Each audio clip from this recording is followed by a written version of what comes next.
ingingo zine twofata ingingo ya mbere nuko tous les locataires surtout abo muri intérieur du pays bo inzu bozivamwo ko murabona kare bo bapanze kuri make kandi keshi zirimo ba fonctionnaire basanzwe bifitiye nizi wabo deje bozivamwo pourquoi à l'intérieur duhere kuvuga à l'intérieur du pays nuko ariho les services provinciaux na les services communaux zagiye kuba concentré zishobora kuca zizokipa kuko burya ni Bujumbura ahubwo habaye dezangoroje mu ma ministère habaye dezangoroje ubu twagiye gukoncentra cyane ibikogwa muri intérieur du pays mu ma province no mu ma commune nuko rero izinzu zose muri mu ma province mwoca mubaha muvugana ama préavis bakazivamwo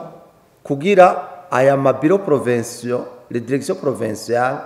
zaya ma ministère atandukanye zishika 16 nka ministère ya finance ntiyaho rifise direction provinciale zo bifise direction provinciale zitatu il faut kuronka aho zija dans chaque province chaque ministère ifise direction zifise direction provinciale zibiri infrastructure ifise zibiri énergie emine bafise zibiri donc zo zose il faut ko zironka avec des services hakabona gama département communaux surtout pour les communes ziri kuri chef-lieu y'ama ancienne province adyama 11 départements chaque département irimwo les services abo bose bisaba kuronka aho bakorera urumva rero abo bobo ni ngomba ko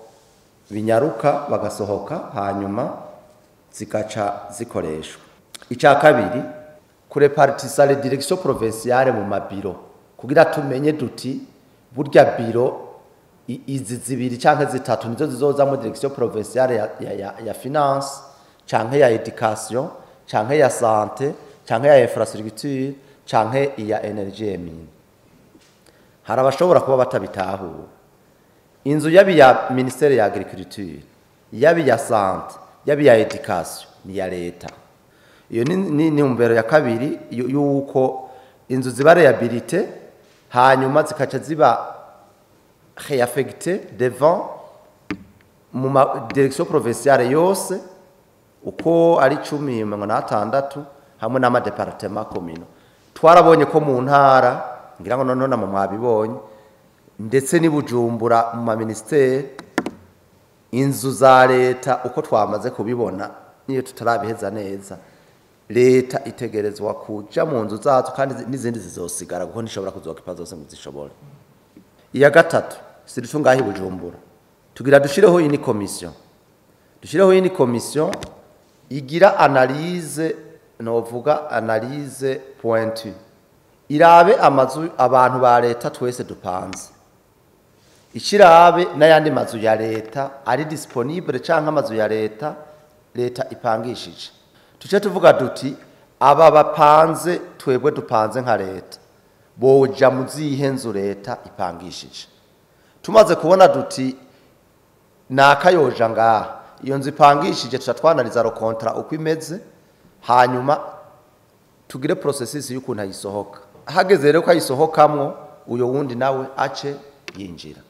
tuce tubigira progressivement gutyo umva tuzoronka akarorero tuzogira nka base de données Excel la liste y'amazu leta yose ipanze na la liste y'amazu potentiel abo bantu bashobora kwinjiramo umwe wese azinzinjira aho nizonjira icakane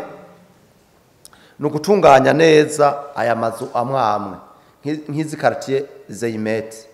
izi za Iraza murabona ko ari izintu ziri particulier novuga un peu spécial nazo nyene turaturaba mbega twohakora gute nk'abo muri ze quartier Zeimet abo muri Obohabo tubabwira directement batugirire concept note ya projet twohakorera tuzobaha des orientations